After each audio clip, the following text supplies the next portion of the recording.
The Grand Assembly Hall floated in the darkness of space like a jewel made of light and metal. It was the largest structure ever built by any species in the known galaxy. Thousands of ships came and went every day. Millions of beings from hundreds of worlds walked its halls. This was the heart of the Galactic Council, where the fate of civilizations was decided. Today, the fate being decided was humanity's. Ambassador Li Jiwu stood at the center of the great chamber. He was an old man with white hair and a face full of wrinkles. His eyes were calm and steady. Behind him stood Captain Park Do-hyun and Lieutenant Kim Yuna. They wore simple gray uniforms with no medals or decorations. They looked plain compared to the colorful robes and shining armor of the alien delegates around them. The chamber was shaped like a bowl. Hundreds of platforms rose in circles around the center, each one holding delegates from different species. Some were tall and thin like insects. Others were short and round like stones with eyes. Some floated in tanks of water or breathed through masks connected to special air supplies. All of them looked down at the three humans standing alone in the middle. High Chancellor Veltris sat on the highest platform. He was ancient, even by the standards of his long-lived species. His body was covered in hard black shell, and his four eyes glowed soft blue. He had ruled the council for 300 years. He had seen species rise and fall. To him, humans were nothing special. They were newcomers, children playing at being adults. The council recognizes the human delegation, Veltri said. His voice echoed through the chamber, translated instantly into every language. You have been summoned to answer serious charges. Ambassador Li bowed his head slightly. We are here to listen and respond, High Chancellor. Delegate Morath rose from his platform. He was a massive creature, covered in thick gray scales. His species, the Keth, were known for their love of war and conquest. They had joined the council only because fighting the combined fleets of 100 worlds was impossible even for them. But they had never stopped looking for weakness in others. The evidence is clear, Morath said loudly. His voice was like rocks grinding together. Humans have violated the Territorial Expansion Accord. They have built colonies in the disputed rim without council permission.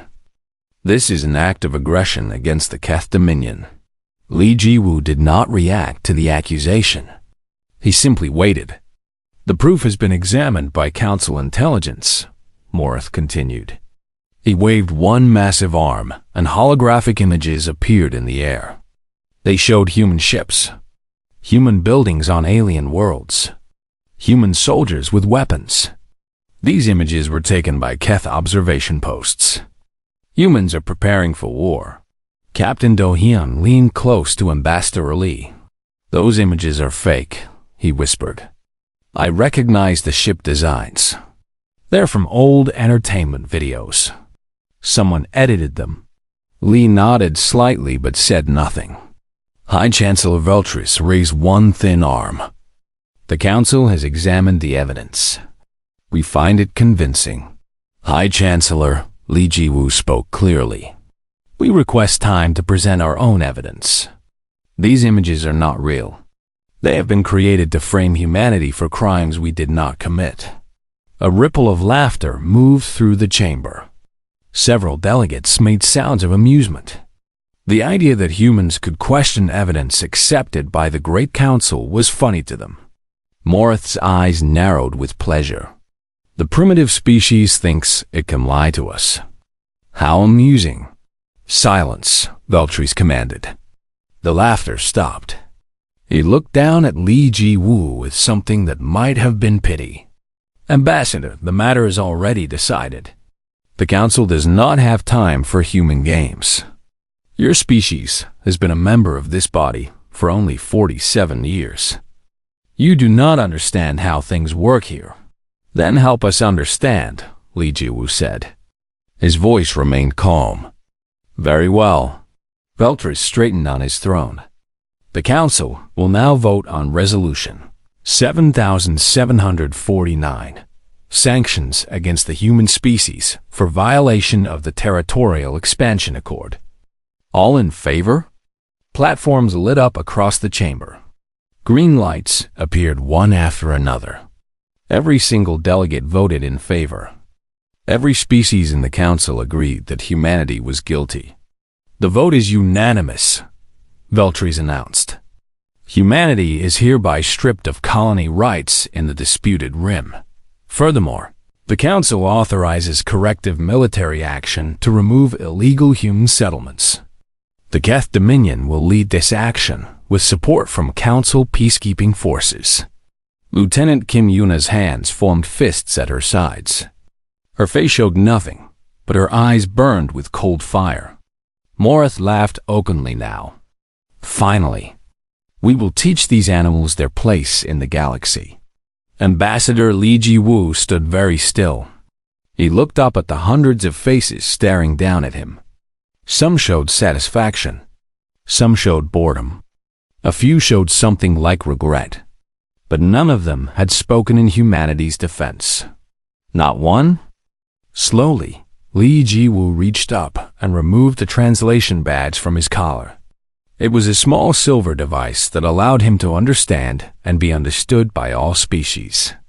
Every council member wore one. It was a symbol of belonging.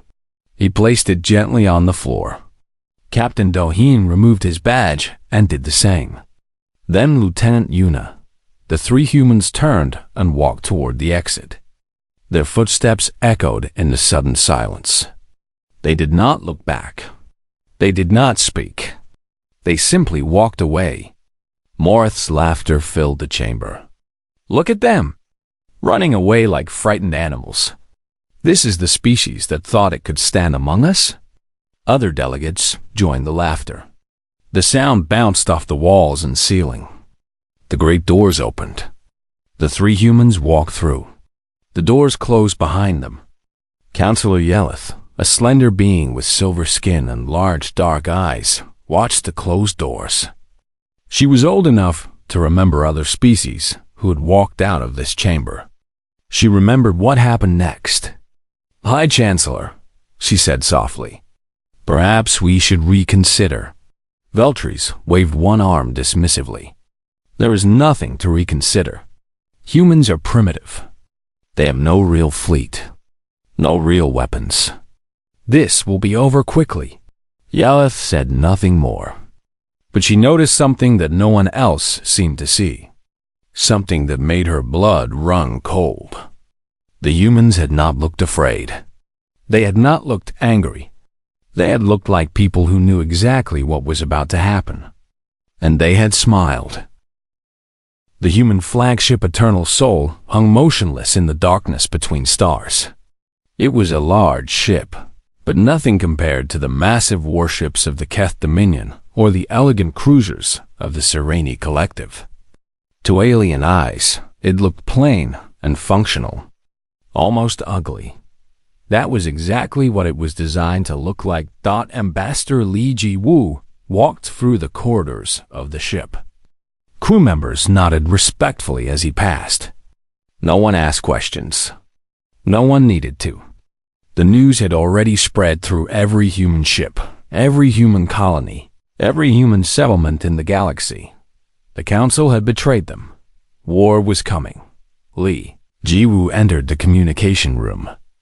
Holographic screens covered every wall, showing faces from across human space. President Yoon Hanyul sat in the central display. She was a woman in her 60s with short gray hair and eyes that missed nothing. Behind her, the underground command center in Bizan buzzed with quiet activity. Ambassador, President Yoon said, I watched the council session. Are you and your team safe? We are, Madam President.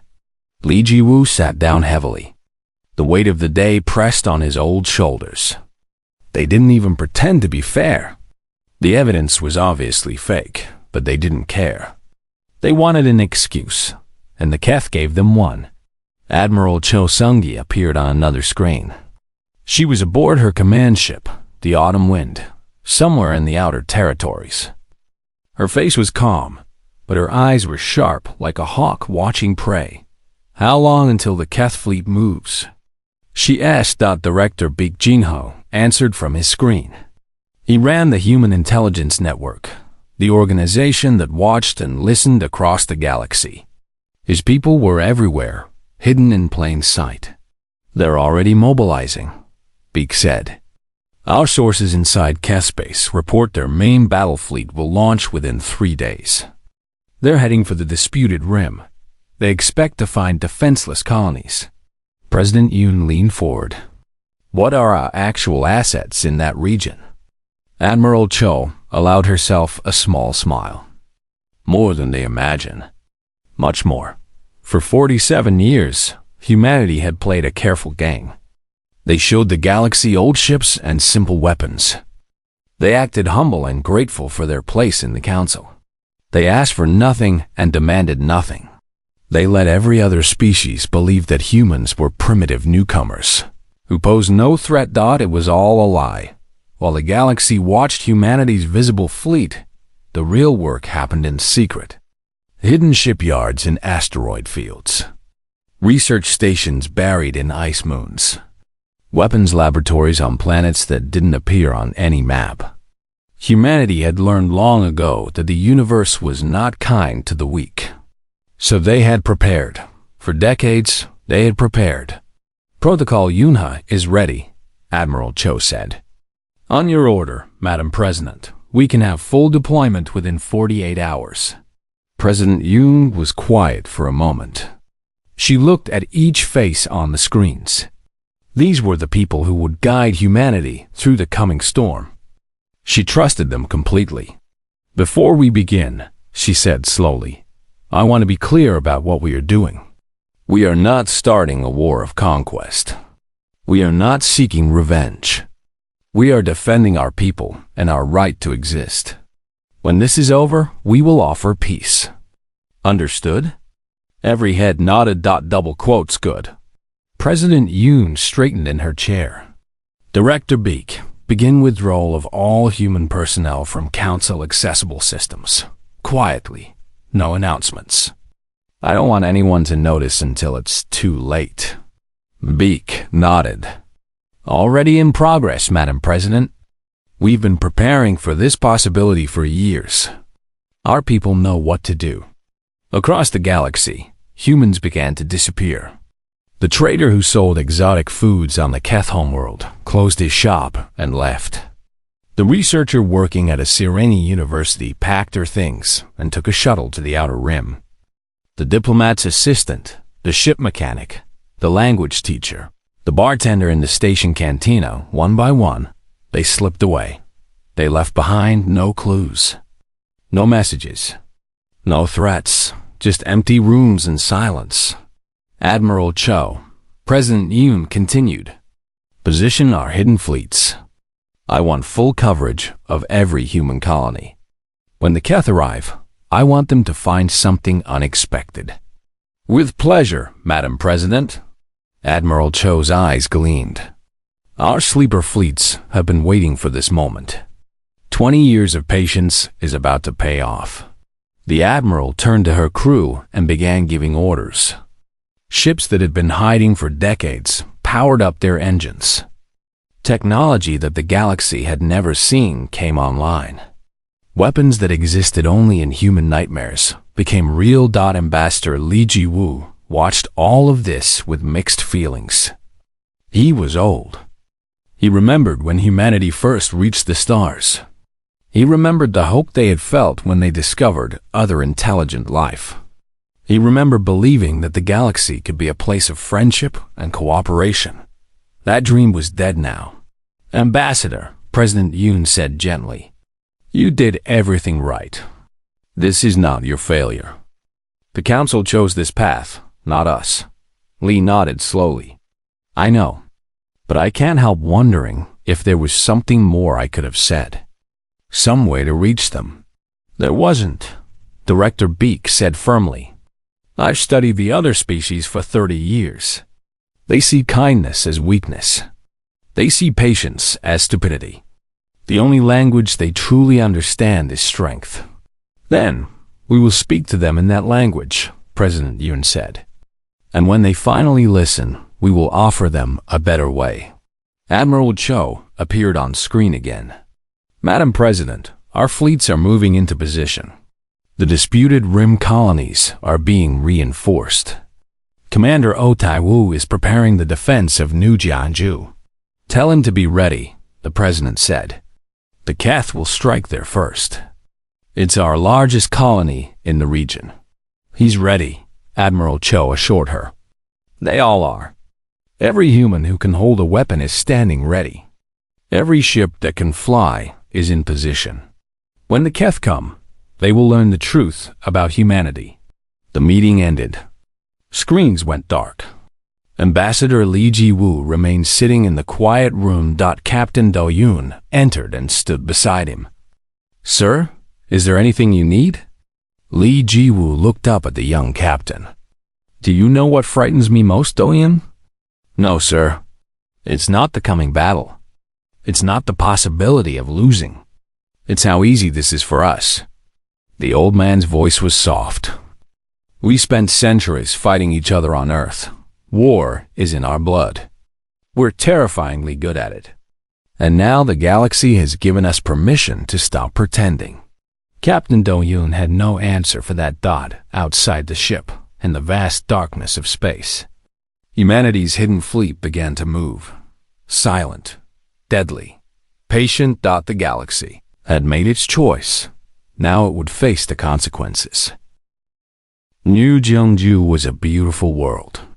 Blue oceans covered most of its surface. Green forests spread across its 3 continents. 2 million humans called it home. They had built cities and farms and schools. Children played in parks while their parents worked in factories and offices. It was a peaceful place.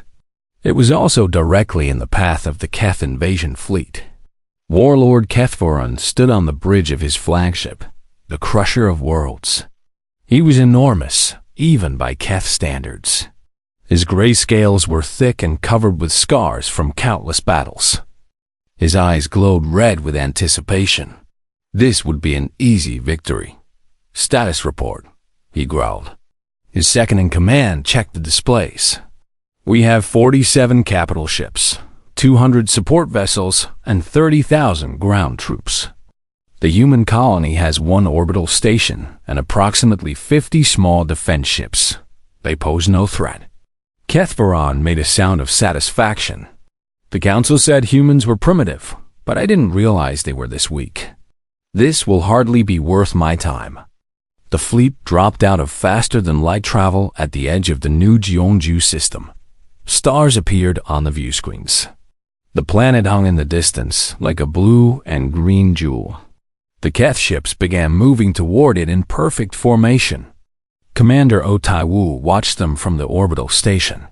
He was a young man with a serious face and quick eyes. He had trained for this moment his entire career. Now it was finally here. How many? He asked his sensor officer. 47 capital ships.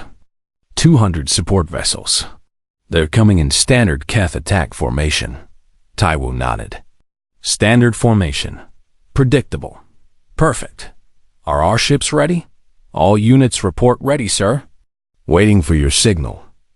On the surface below, Sergeant Shin Yoonji checked her weapon one more time. She was surrounded by soldiers, all of them calm and focused. They had dug into positions around the capital city. If any Keth made it to the ground, they would meet fierce resistance. Remember your training, Yoonji told her troops. We are not victims. We are the defenders of our home. Every one of you knows what to do.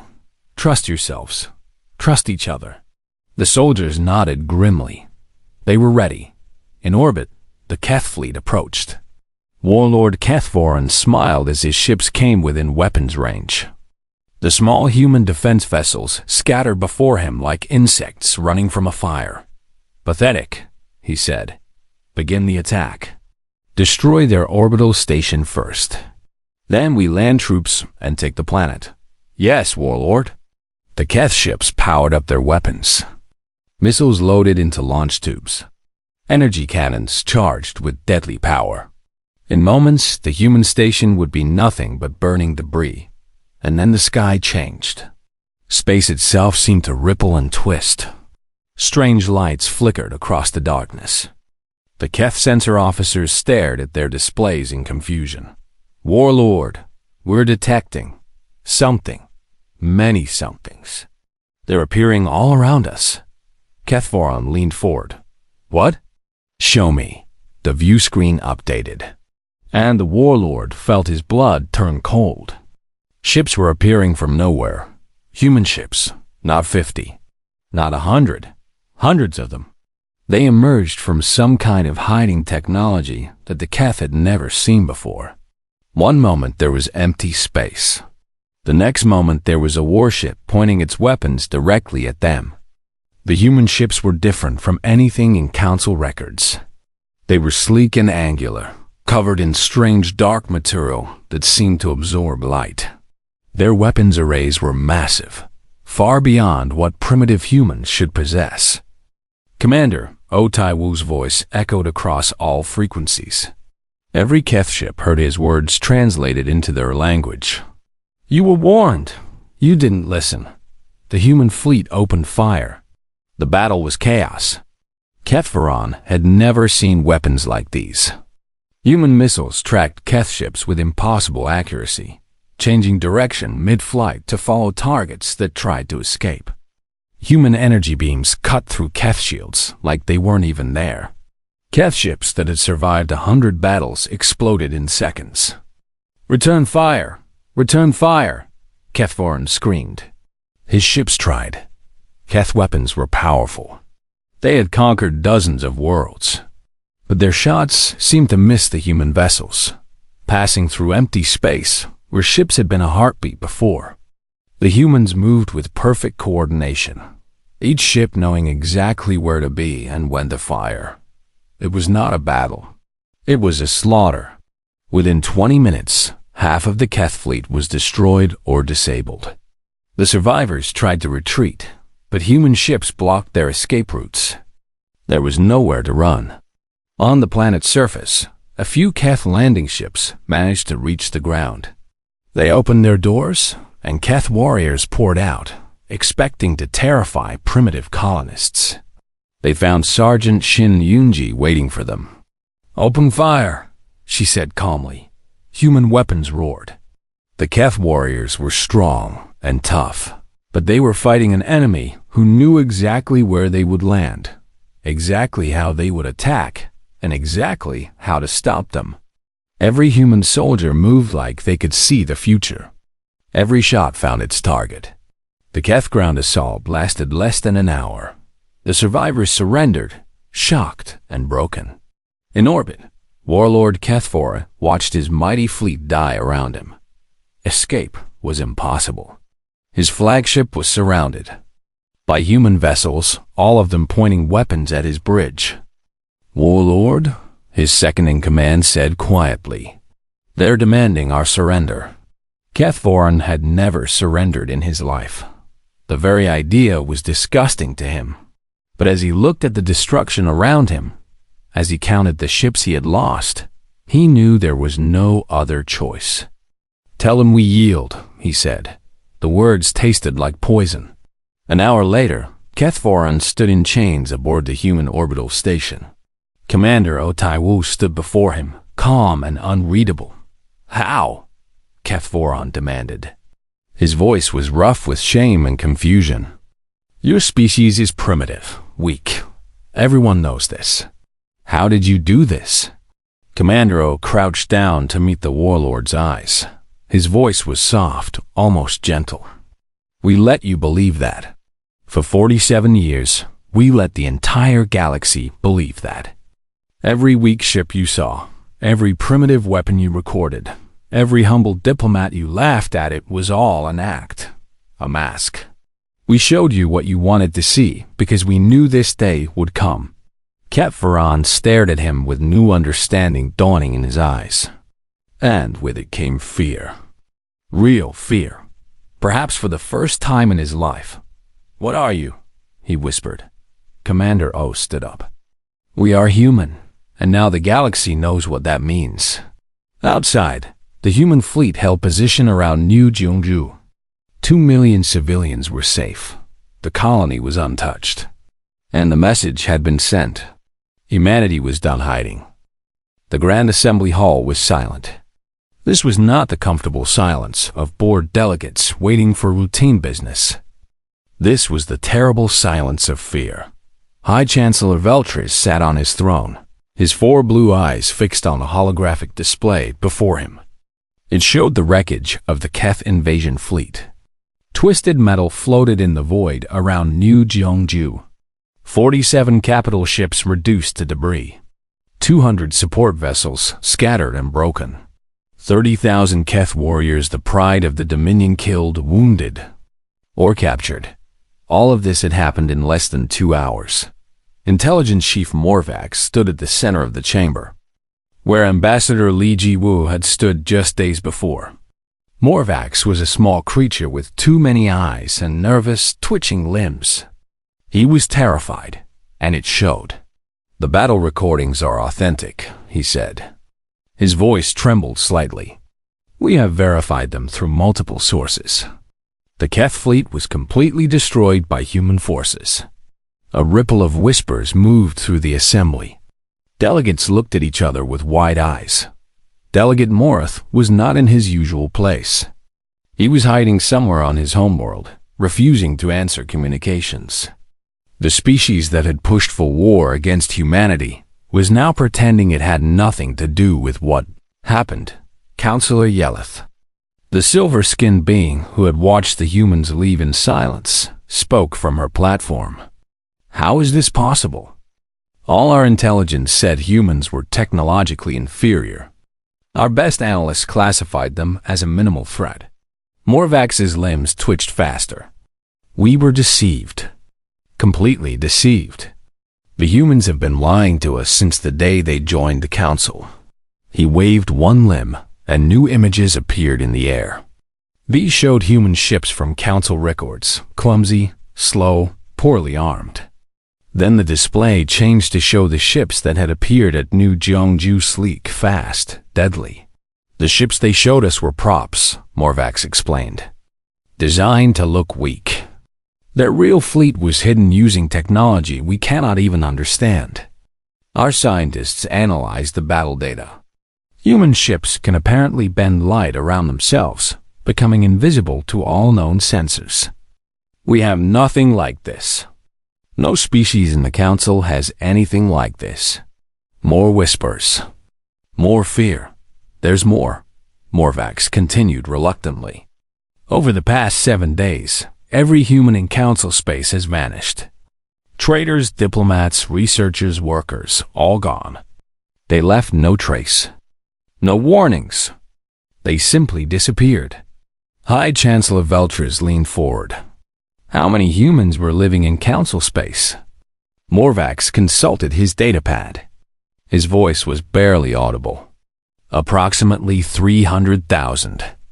Spread across 200 different worlds and stations." The number hung in the air like a curse.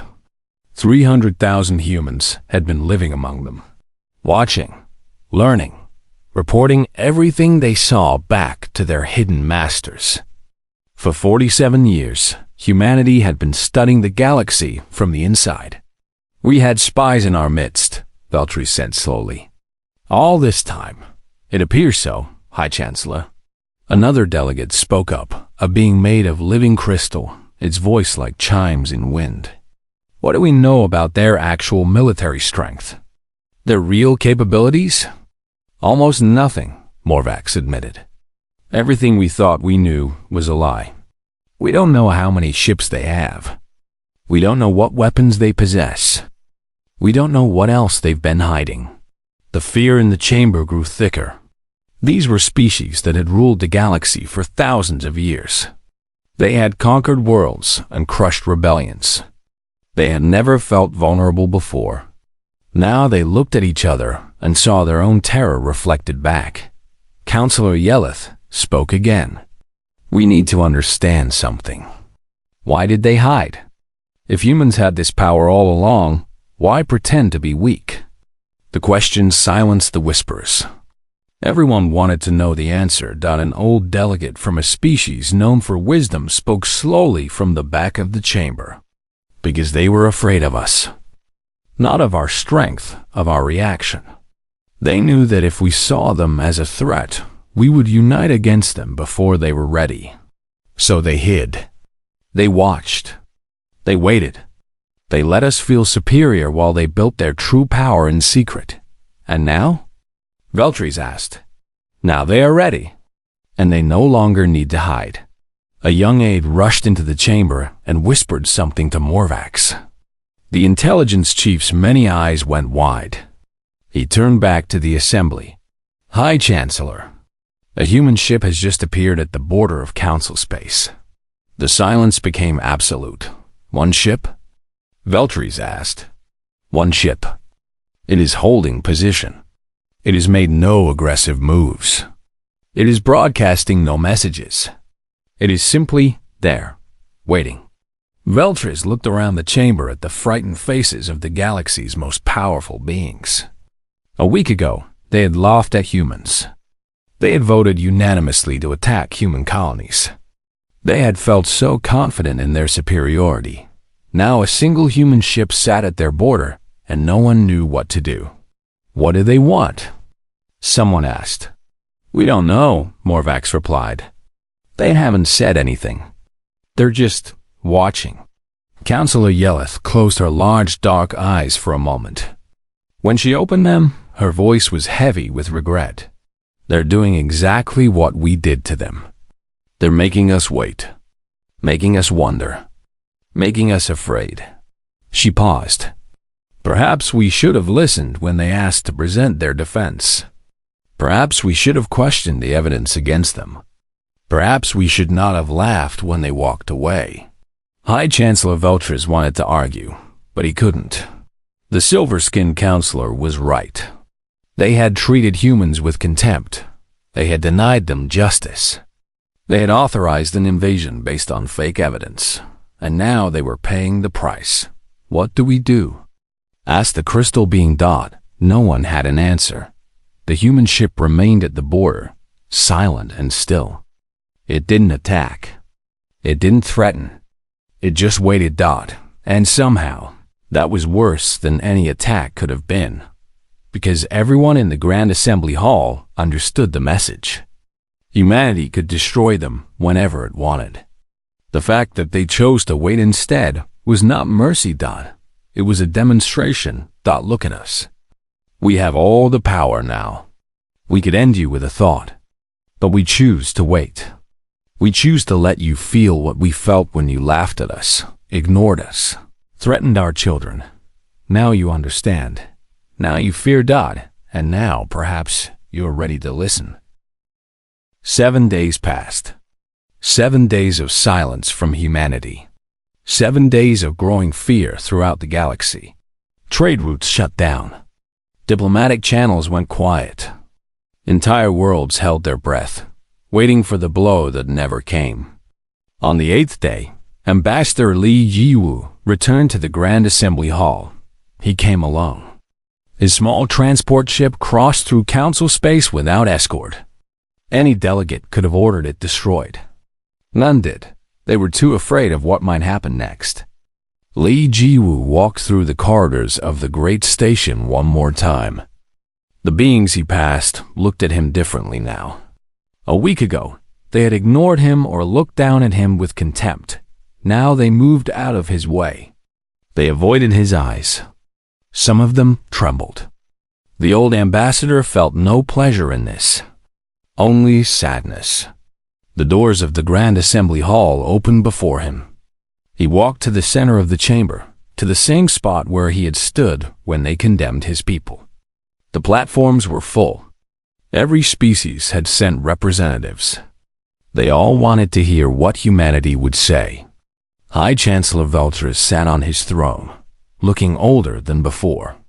His blue eyes were dim. The past week had aged him terribly. Ambassador Li Jiwu, Veltris said. His voice was careful, respectful in a way it had never been before. The council welcomes you back. Li Jiwu stood straight despite his years. His white hair caught the light. His eyes were calm and clear. 47 years ago, he began, humanity reached the stars. We found that we were not alone in the universe. We were amazed. We were hopeful. We thought we had found a family among the stars. He paused, looking around the chamber at the hundreds of faces watching him. We came to you with open hands. We shared what we had. We asked only for peace and a place among you. We knew we were newcomers. We knew we had much to learn. So we were humble. We were patient. We listened more than we spoke. His voice grew harder, though he did not raise it. And what did you give us in return? Contempt, suspicion, ridicule. You called us primitive. You laughed at our ships, our weapons, our ways. You never once considered that we might be more than we appeared. Morth's platform was empty. The Keth delegate had not come. He was hiding on his homeworld, surrounded by guards, afraid of shadows. When the Keth presented their fake evidence against us, not one of you questioned it. Not one of you spoke in our defense. You voted unanimously to destroy our colonies, murder our people, take what we had built. Why? Because it was easy. Because we were weak. Because you could. Li Jiwu's eyes met Veltrus's.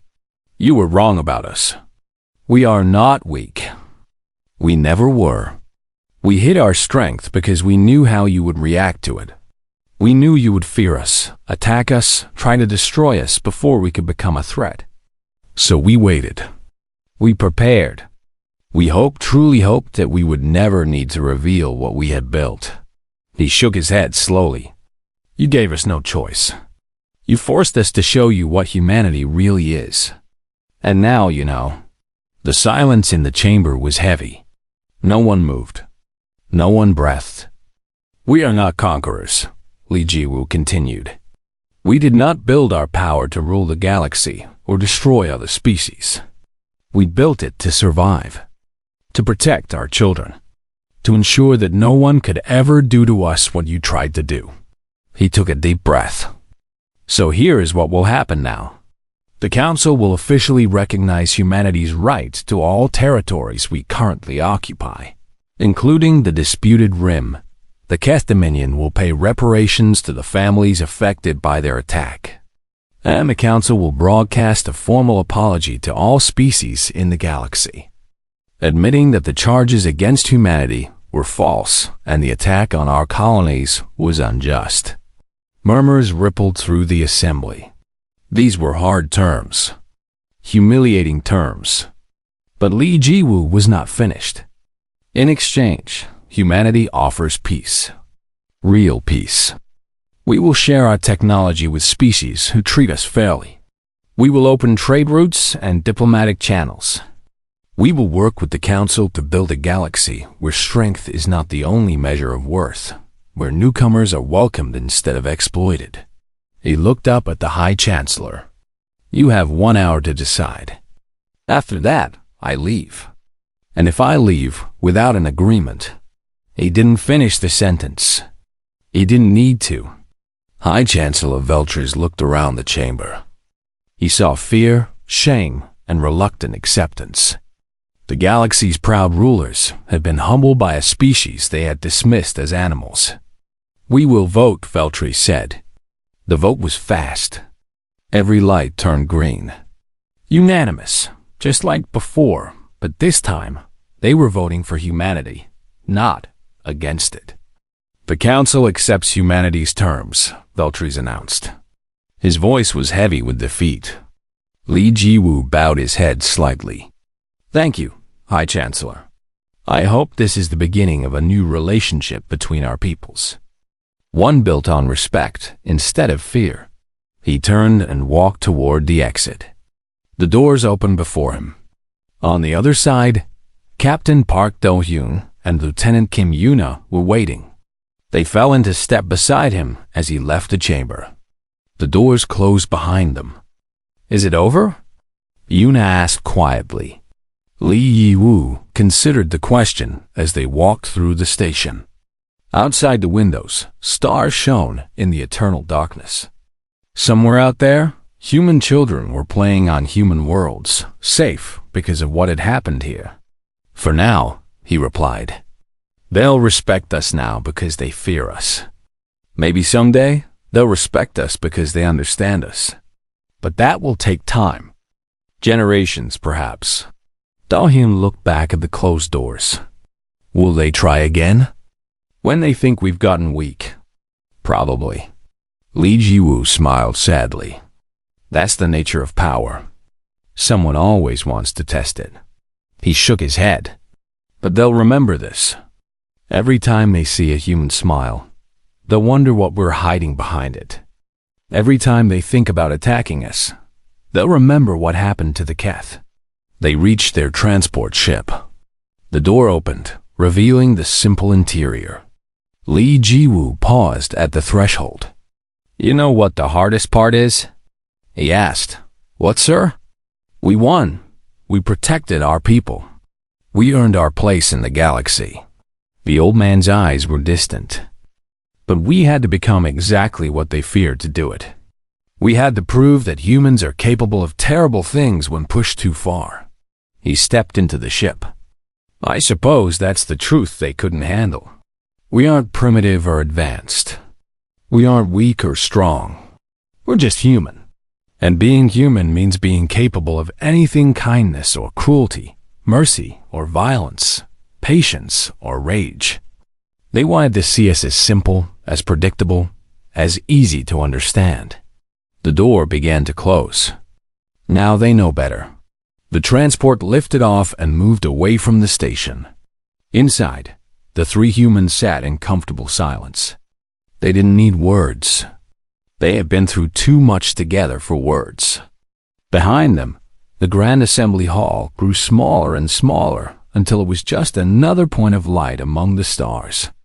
The galaxy would never forget what happened here. Never forget the day that humans walked away in silence, and the Council learned to fear what that silence meant. Not the silence of defeat. Not the silence of surrender. The silence of those who no longer needed to prove anything. The silence of those who knew exactly what they were capable of. The silence of humanity.